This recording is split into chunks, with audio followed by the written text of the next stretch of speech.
Welcome to English class. दोस्तों, आपका इस क्लास में स्वागत है। Let us discuss syntax today. दोस्तों, आज हम लोग सिंटैक्स के कुछ महत्वपूर्ण एग्जांपल्स की चर्चा करेंगे। इससे पहले प्लीज़ सब्सक्राइब माय चैनल। अगर आप चैनल पर नए हैं तो मेरा चैनल सब्सक्राइब कर लें। दोस्तों, पहला एग्जाम्पल है it is an unique class. ये क्वेश्चन है, इसमें हमें एरर छांटनी है, तो इसका आंसर हो जाएगा it is a unique class, अर्थात एन की जगह ए का प्रयोग किया जाएगा। दोस्तों, ए और एन का प्रयोग हमेशा प्रोनाउंसिएशन के अनुसार लगाया जाता है। अगला क्वेश्चन है 5 शीप्स आर ग्रेजिंग। इसका सही आंसर होगा 5 शीप आर ग्रेजिंग, अर्थात शीप है, डियर है, इनमें यस का प्रयोग नहीं करते हैं। और इस तरह से इसे आप समझ सकते हैं कि शीप, डियर में यस का प्रयोग नहीं किया जाता है और ये बहुवचन में प्रयुक्त हो जाती हैं। अगला क्वेश्चन है I am tired in doing this role.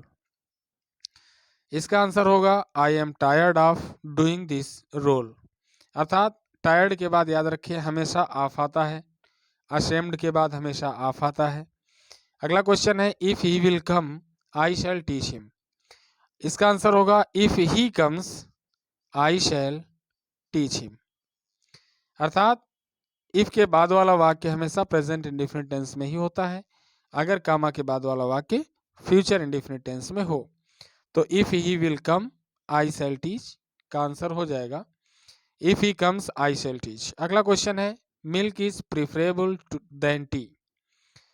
इसका आंसर हो जाएगा दोस्तों milk is preferable to T.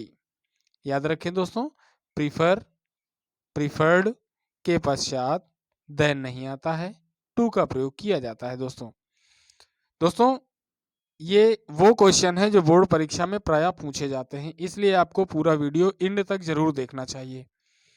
These news have disturbed today, अर्थात यहाँ पर जो दीज न्यूज दिया है, याद रखें न्यूज का कभी प्लूरल नहीं होता, ये हमेशा सिंगुलर नंबर में प्रयोग की जाती है। तो इसका आंसर हो जाएगा this news has disturbed today, अर्थात न्यूज हमेशा सिंगुलर होती है, इसलिए इसका जो दिस दिया है उसको दिस में कन्वर्ट कर देंगे, हैज वो को हैज में चेंज करना है, और इस तरह से आप इसको कर सकते हैं। अगला है this fact is known with me. याद रखें दोस्तों, सिंटैक्स कर रहे हैं तो इसका आंसर हो जाएगा this fact is known to me. याद रखें कि नोन के बाद हमेशा टू आता है, ओब्लाइज्ड के बाद टू आता है, और ट्रू टू होता है, लिसन टू होता है। तो इस तरह से कुछ एप्रोप्रिएट शब्द होते हैं जिनके पश्चात नियत प्रीपोजिशन आता है, तो नोन के बाद टू हो जाएगा।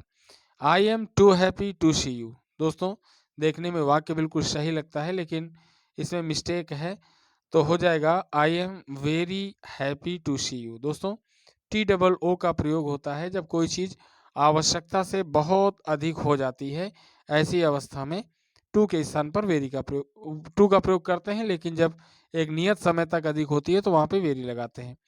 अगला क्वेश्चन है you need not to worry. दोस्तों याद रखिए नीड नॉट, डेयर नॉट के पश्चात टू का प्रयोग नहीं किया जाता है। अगला है he has received a letter yesterday. दोस्तों इस चीज को याद रखिए कि अगर इंग्लिश वाक्य में कोई बीता हुआ समय जैसे yesterday, last night, last month, last week इस तरह से दिया है, तो वो वाक्य प्रायः पास्ट इंडेफिनिट टेंस में बनता है, प्रेजेंट परफेक्ट में नहीं बनता है। तो हैज को हटा करके he received a letter yesterday, इस तरह से इसको करेक्ट कर सकते हैं। अगला है हिज स्पेक्टेकल्स इज न्यू।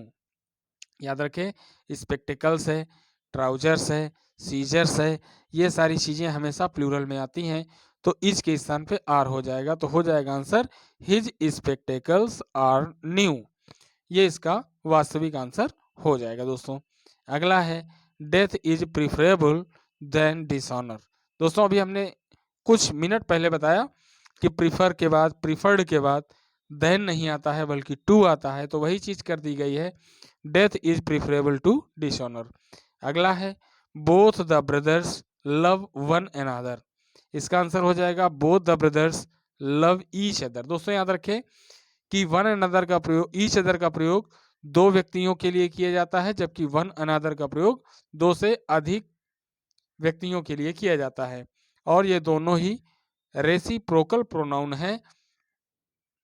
अगला क्वेश्चन है ऑलवेज हेल्प पुअर्स। दोस्तों ये गलत है। आंसर क्या होगा? Always help the poor. Poor का कभी पुअर्स नहीं होता है दोस्तों। और पुअर का बहुवचन बनाने के लिए द का प्रयोग कर देते हैं। जैसे पुअर माने गरीब, द पुअर माने गरीब लोग, रिच माने अमीर, द रिच माने अमीर लोग, इस तरह से।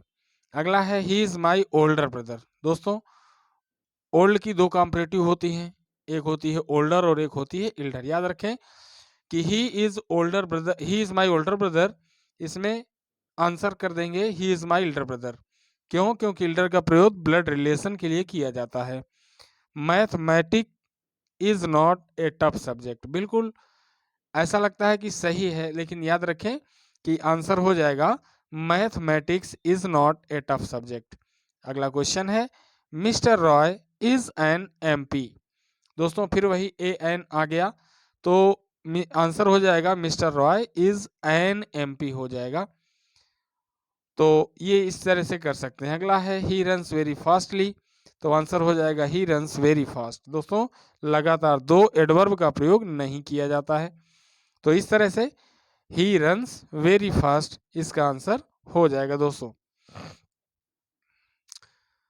और आप वीडियो में अंत तक बने रहे, इसके लिए आपको वीडियो देखने के लिए धन्यवाद।